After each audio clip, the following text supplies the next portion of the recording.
नमस्कार दोस्तों, global think YouTube channel पर आपका स्वागत है। आप में से कई लोगों ने इटली के महान दार्शनिक और पेंटर लियोनार्दो दा विंची के बारे में जरूर सुना होगा। यूरोपीय पुनर्जागरण काल में कई महान दार्शनिक हुए, जिनमें से वे एक थे। इनके द्वारा बनाई गई पेंटिंग मोनालिसा आज भी एक मिस्ट्री बनी हुई है। आखिर इस पेंटिंग में ऐसा क्या है जिसकी वजह से ये दुनिया सबसे महंगी पेंटिंग में गिनी जाती है? आइए जानते हैं इस वीडियो द्वारा। मोनालिसा को दुनिया की सबसे रहस्यमयी, महंगी और चर्चित पेंटिंग माना जाता है। इस पेंटिंग के बारे में अब तक सबसे ज्यादा लिखा और रिसर्च किया जा चुका है। इस पेंटिंग को करीब 500 साल पहले मशहूर पेंटर लियोनार्दो डा विंची ने बनाया था। उन्होंने यह पेंटिंग 1503 में बनाना शुरू किया और 14 साल बाद यह पेंटिंग बनकर तैयार हुई थी, यानी 1517 को इसे पूरा किया।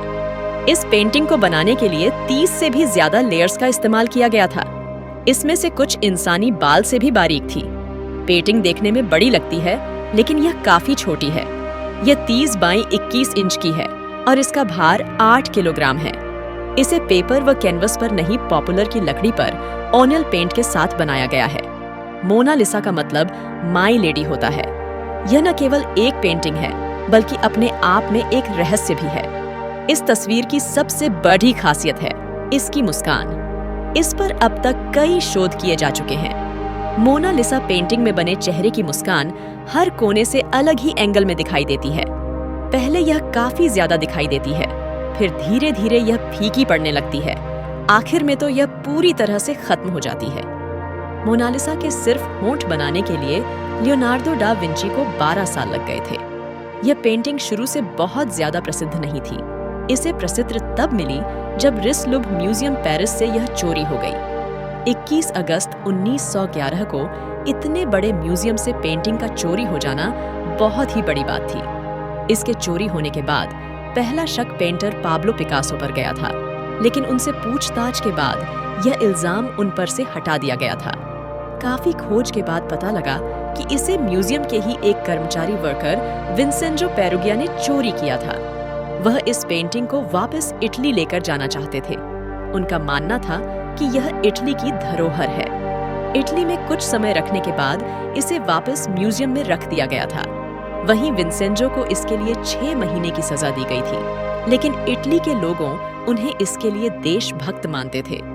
माना जाता है लियोनार्दो डा विंची के ही एक छात्र फ्रांसिस्को मेलजी ने इसकी जुड़वा पेंटिंग बनाई थी। आइए जानते हैं आखिरकार ये मोनालिसा है कौन, जिसकी ये पेंटिंग है। सबसे आम उत्तर यह है कि मोनालिसा वास्तविक जीवन की लिसा घेरार्दिनी का चित्र है, जिनका जन्म 15 जून 1479 को वाया मैगियो, फ्लोरेंस गणराज्य में हुआ था और उनकी मृत्यु 15 जुलाई 1542 को हुई थी। घेरार्दिनी एक फ्लोरेंटाइन व्यापारी की पत्नी थी, जिसका नाम फ्रांसेस्को डेल जोकोंडो रखा गया, जबकि दूसरा दावा इसके ठीक विपरीत है।